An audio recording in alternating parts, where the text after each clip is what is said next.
Hello,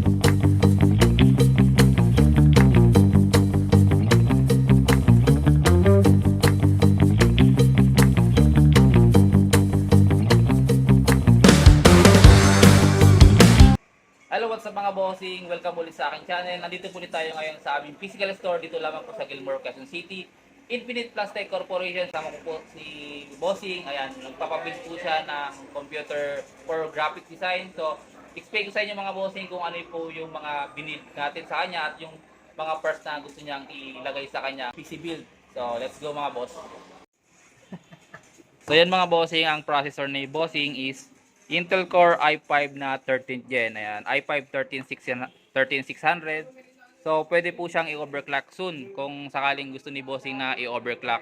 And then, yung bundle na motherboard natin sa kanya is Gigabyte B760M DS3HEX. So, meron na rin siyang built-in Wi-Fi and then built-in Bluetooth. So, dahil gusto ni Bossing na mabilis yung kanyang pag-multitask, so, ang nirecommend natin sa kanya is 32GB na dual 16GB 3600 frequency DDR4. Ayan, T-Force Delta RGB. And then pagdating naman sa boot up ng kanyang application para mas mabilis, meron tayo dito ang Kingston na NVMe M.2 SSD. Dito po natin i-install operating system and then lahat ng application ni Bossing.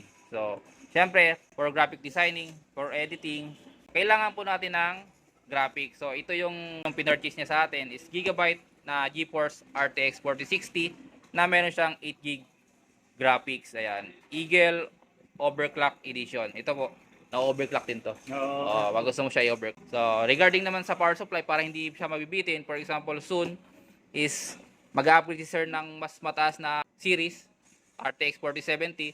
Ang nirecommend natin sa kanya is power supply na Gigabyte. Ayan.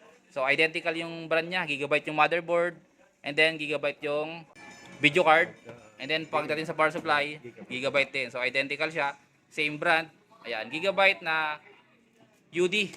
So, meaning ng UD is ultra durable. Yun yung pinanghawakan ni Gigabyte is yung tibay niya. Okay. Na 750 watts gold. Yun yung nirecommend natin sa kanya para soon, kung sakaling mabitin si Bossing sa kanyang graphics card na gusto niya mag-upgrade soon ng 4070, yung power supply is pwede na siya doon. Yes. Okay. So, pagdating naman sa sa processor po, dahil yung processor na kinuha sa atin ni Bossing is for overclock. Mostly kasi yung mga processor na ni-release ni Intel na for unlock edition, ayan.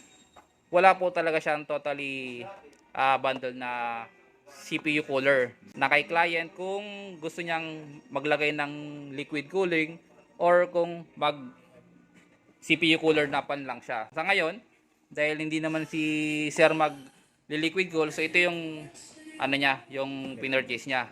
ID cooling na SE214XT, ARGB siya.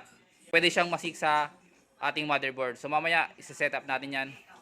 Sa UPS naman yan, nag-purchase din sa atin si Bossing ng UPS para once na nag-interrupt yung kanyang power sa bahay, meron pa siyang few hours na pwede siyang mag-save ng mga files. So yung monitor naman natin mga bossing, dahil graphic artist si Sir, bukod sa meron siyang graphics na video card na RTX 4060, mas satisfied siya sa kanyang graphics kapag ka maganda yung monitor. So nirecommend din natin sa kanya is Gigabyte na brand. So meron tayo dito ang model na G27F2 na gaming monitor. Ayan, meron siyang 165Hz with IPS screen siya. Full high definition monitor na 27 inches. Yan yung binundle natin kay Bossing na monitor. Gigabyte din yung brand niya. Identical sila. Sa casing naman natin, meron tayo ditong Asus na Case A21. Meron siyang magnetic mesh. Ayan. And then, meron din siyang magnetic mesh sa harap para hindi nahihirapan si Bossing kung sakali siyang maglinis sa kanyang casing. Ayan. Magnetic. Siyempre, meron siyang included na pan. Lalagyan natin siya ng 6 pieces na G-Storm. Ayan. With remote control na RGB na 120mm pan. So let's go mga bossing, sabahan niyo akong i-build yung PC ni Bossing. So let's go.